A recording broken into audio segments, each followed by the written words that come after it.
All right, what's up, everyone? Welcome back to another episode here on the Lure Lab.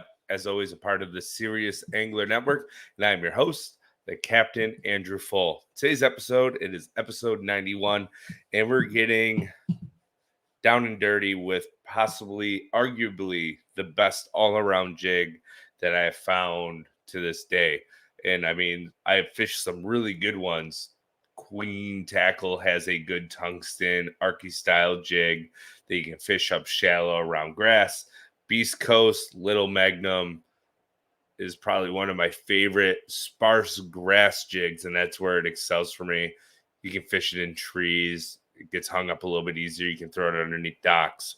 But this year, I started messing around with a new jig for all-around purposes, and I almost always have a Beast Coast Little Magnum tied on because I love compact jigs, but I found something that I can do a little bit of everything with, and I wouldn't say it excels at one thing, but it's excellent at everything.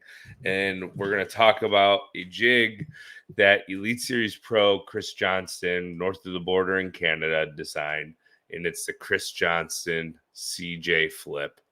And there's this jig comes in 8 fish catching colors, all the way from white to fire crawl with black and blues, blacks, and green pumpkins. But there's something about, to me, just flipping a straight up matte black jig and pairing it with your favorite trailer. So like Striking Rage Chunk, or what I've been doing a lot lately is the Rapala Crush City Customs Cleanup Craw. And I think this is becoming my favorite jig trailer, specifically on the Spro Chris Johnson CJ Flip. So, quick story. Me and my buddy Steve were fishing a tournament here recently, and I had a little Magnum tied on in the CJ Flip, and I got hung up in a piece of brush. And the CJ Flip was a jig that I haven't thrown very often yet, but it looked very fishy. I like this overall schematics of it. It feels like an incredible jig. So I was like, okay, let's figure this out. After I broke off the other one, I threw it in there into a lay down and instantly got bit. And I was like, okay, this jig catches fish. And then as we're going down the bank, throwing it underneath trees, skipping it underneath docks, casting it out on the flat, and just dragging it, I realized that you can do everything with this jig, and not all jigs are able to do that. There's casting jigs, there's flipping jigs, and there's skipping jigs. And this one is a jack of all trades. You have the matte black head, the black hand-tied skirt, which is huge. If you're going to buy a jig and you're going to spend money on quality stuff or make them your own, make sure you hand tie the skirts. I don't know if I'm going to be able to show it here, but down in there, it's probably not going to show. But underneath there in the collar, you don't have that silicone band. I don't like jigs with silicone bands. They fall apart and they break. I do believe the Lil Magnum also is hand tied underneath the silicone band. But what the silicone band does is it makes that jig skirt flare out, which is nice for some jigs, but I like my jigs to be really thin and compact. And when we trim this down, it makes it look really small, petite, in a big fish catching body. And that's where I've gone. And there's 3 sizes: 3/8, half, and 3/4. I've caught them on the 3/8 and the half. So if we're going to modify this jig real fast before we put the trailer on it.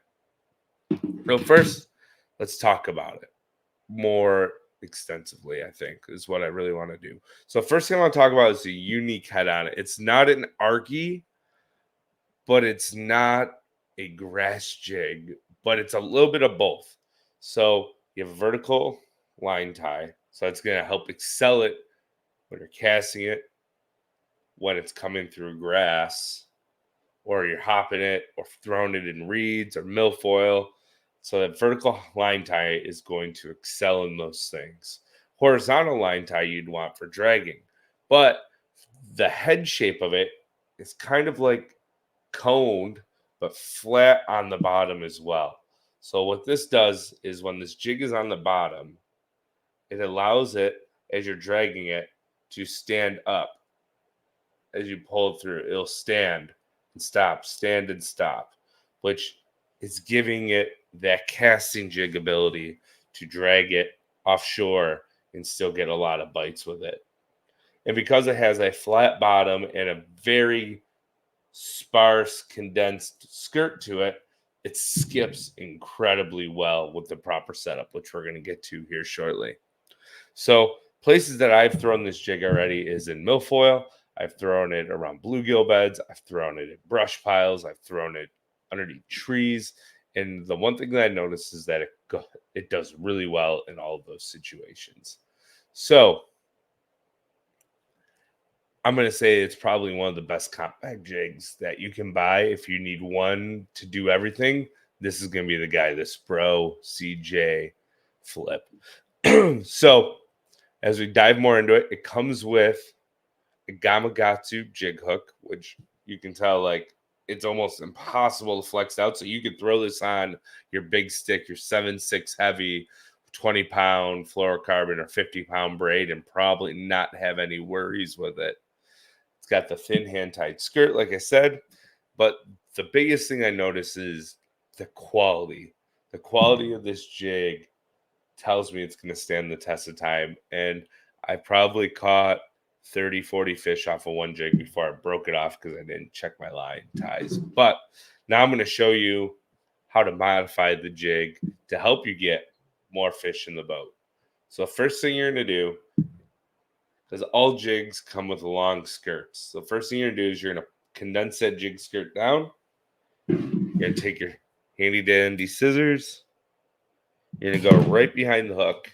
So I do this a little bit differently than a lot of people. So I'll actually kind of just hit it at random 45s because you don't want that jig skirt all the same length. So that's going to give you this beautiful different length skirt. So it just looks a lot more full in the water and gives a little bit more action than just if you were to trim it straight across. Next thing you want to do is take your wire guard. And that's one thing I noticed here is that the wire guard on this jig is actually really long, but it's thin, so you don't really have to worry about it all too much. So I'll pinch back and add just the slightest little trim it up here. Cut it back so then it's just a little bit more flared out here at the top. Then you can just kind of space it out just ever so slightly, kind of fan out these wire guards. That's going to make it just a little bit more weedless or snagless. So now there's your modified jig CJ Flip. Clean up my mess here real fast. Actually, clean it when we're done. So next, the ultimate jig trailer that I found, in my opinion, to this point, and I'm always messing around. I throw a jig a ton. It's one of my favorite baits to use. So you'll take your Rapala Crush City cleanup craw.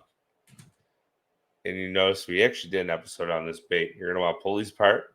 You have these three little arms here. You're going to pull them off. You measure your jig up to your jig. It's a little long at the moment. So we're going to go back. You have these ribs on the side. You're going to go back 1, 2, 3. So now you have this cute little chunk that's broken down like that. Push all of your hair down, your weed guard up. Take this, make sure you put it on straight, which I'll see if I can do it the first time without damaging the jig or my skirt. Get all the hairs out of the way because you don't want them folded up and in the way.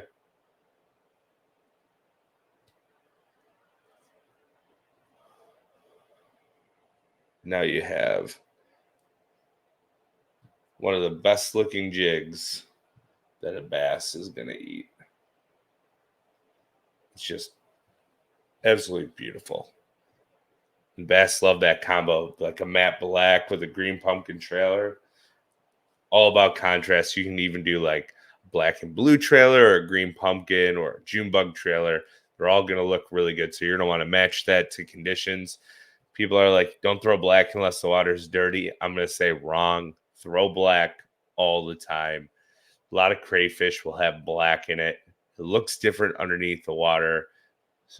Specifically, well, especially in a lot of other lakes, sunlight, you'll catch a lot of crappie that are black. A lot of big male bluegill will be black. So don't be afraid to throw black all the time. It's one of my absolute favorite jig colors. I think if I had to choose between black and green pumpkin, I'm actually going to throw black 90% of the time and green pumpkin 10%. And I'll have them both on the deck ready to go every time I'm largemouth fishing. So setups. I'm going to use, for me, it's an Alpha Angler Zilla 2.0 with Daiwa Zillion SVTW 8-to-5 gear ratio right-handed reel. You can use left-handed. I use left-handed ones as well.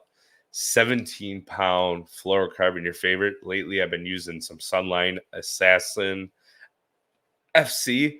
It seems to be holding up pretty well. I'm always kind of all over the place experimenting with fluorocarbons to see which ones I like the best. And I found that Assassin FC breaks down pretty quickly, but it's giving me a little bit more casting distance because it's a little bit softer of a fluorocarbon. So it casts really well. It's kind of supple, but you can still detect a lot of bites and it's invisible. So I think that's going to be one that I recommend right now. If you want to go to a cheaper side of things, you could probably buy an SLX reel, Shimano SLX, and the 8-to-2 or 8-to-1 gear ratio. And then your favorite $100 rods. Let's see, like an SLX 7-foot medium heavy to 7.6 medium heavy. You get the Veritas line, any one of them, or like a Dobbins Caden rod or Sierra. Those are all going to be under $250, I believe. And you'll have yourself a really, really nice jig setup. A 7 would be 735, I think would be the one you'd want in the Dobbins rod. Very good blank. So check those out. As always, too, I forgot to mention at the beginning of the show, everything is going to be linked down below in the description. So you can head over to Omnia, click the link down there, head over to Omnia, type in Series 10 into your cart, save 10%. Just make sure you hit one of those links below to go check out anything that we talk about here on the podcast. We appreciate everyone who tunes in on a weekly basis. If you're new to YouTube, hit that subscribe button. We greatly appreciate it. We're putting out new content every single week. If you are constantly listening on our MP3 or podcast platform and it allows you to leave a review and you have not done so yet, please leave us a review here on the Lure Lab. We greatly appreciate it. It helps this podcast be seen by more people who love bass fishing. So until next week, we will see you then.